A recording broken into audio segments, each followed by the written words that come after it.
Welcome to July, baby. We're going to be talking about the top 5 decks for the format for this video. I know I love these kind of videos because they're always very interesting, also very subjective. We'll probably update this list after the YCS comes through. But guys, smash your little crap out, subscribe, and if you guys want top 5 budget, top 5 rogue, and top 5 tech choices as well over the weekend here. And let's dig on into this, shall we?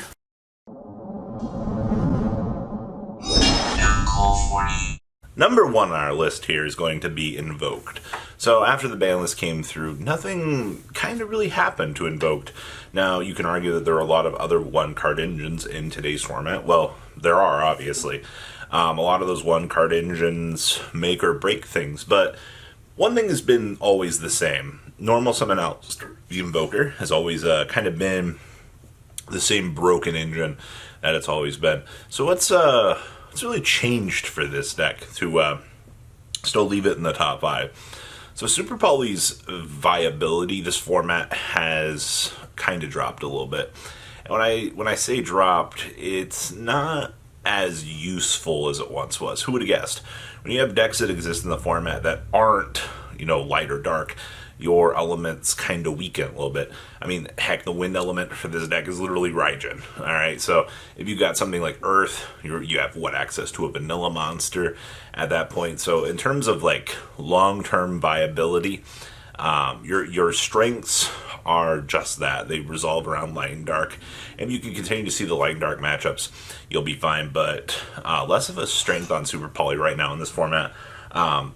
Kinda stinks, but Macabre with set back row and hand traps, it's still as strong as ever. It's just this deck has had to kind of open up its tech windows now to be able to do other things. So I still think the deck is very much in the top 5, at least for the Invoke Stall version, because Winda is still a very good card. No matter what you do at the end of the day, Winda is still one of the best floodgate monsters in all of Duel Monsters. Alright, so that surprised anybody because it really shouldn't at this point in time. So I think this deck will maintain its top 5 supremacy for a little while to come.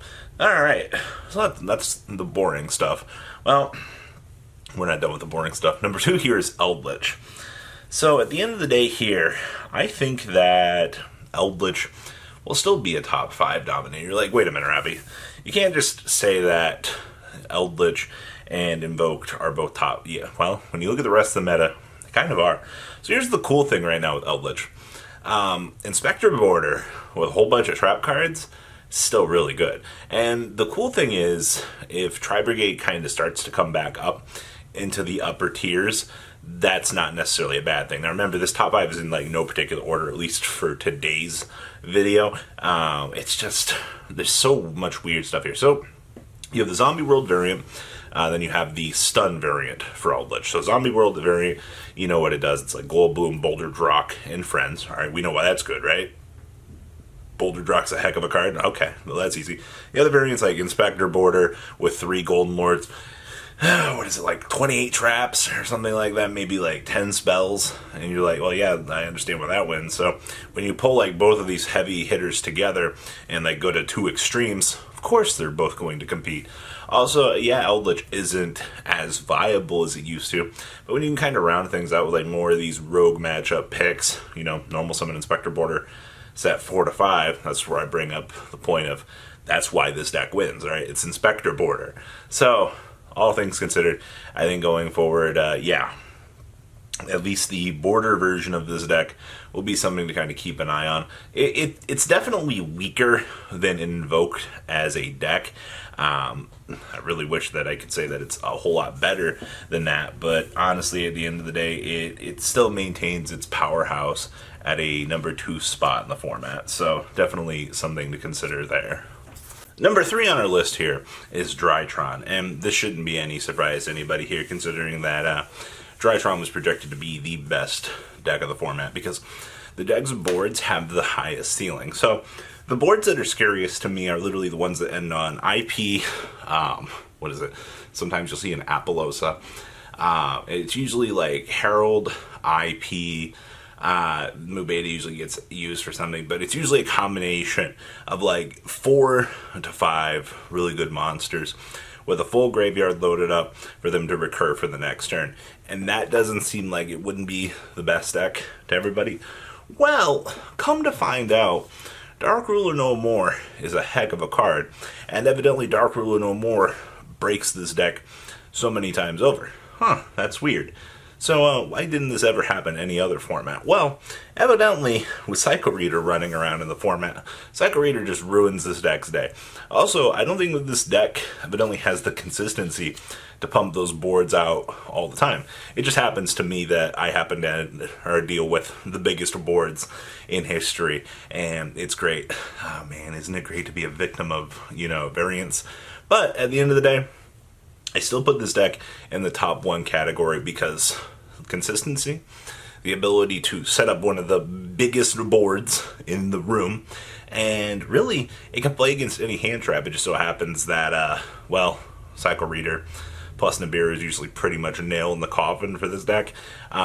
If it's like Ash, it can play around it. Also with Droll and Lockbird running around in the format, you kind of, run into issues. It's almost like Droll kind of shuts his deck down. Yes, this deck can still build boards underneath Droll and Lockbird, but at the end of the day, those boards quite aren't that great. Who would have guessed not being able to search would stop your deck from being able to optimize. Next up here on our list is Sky Striker. Engage at 1. Did it really put the deck on the map that far along? Well, evidently it did. So, I've heard so many hate comments towards Striker, and I've also heard equally as many, Striker's back comments. So, Striker last format was in a pretty okay place. It was like 2.5. Mystic Mine is a heck of a card. It allows the deck to kind of capitalize on that. Well, when you give Engage back to the deck at 1, not only do you now have access to 3 Kagaris, your power play is resolving a double draw 2 in the same turn with hard drawing Engage. It sometimes happens, it doesn't always happen. But the best play that the deck has is the deck can grind. Alright? And besides LBLitch, we don't really have any other decks in the format that can grind at the moment.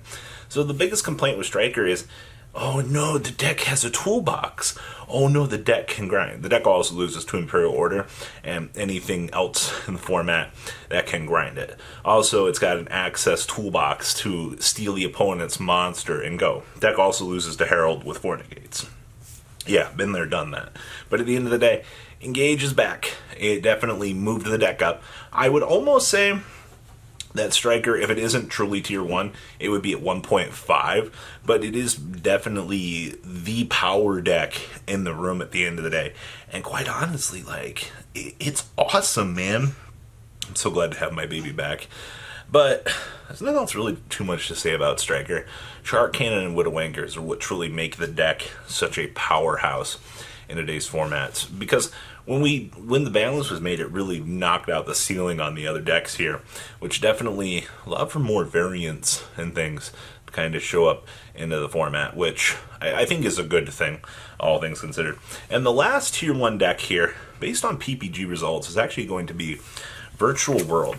Now, the reason why Virtual World is up here is, I don't know if you guys have read Senshin, but Senshin pretty much craps on every deck in the format.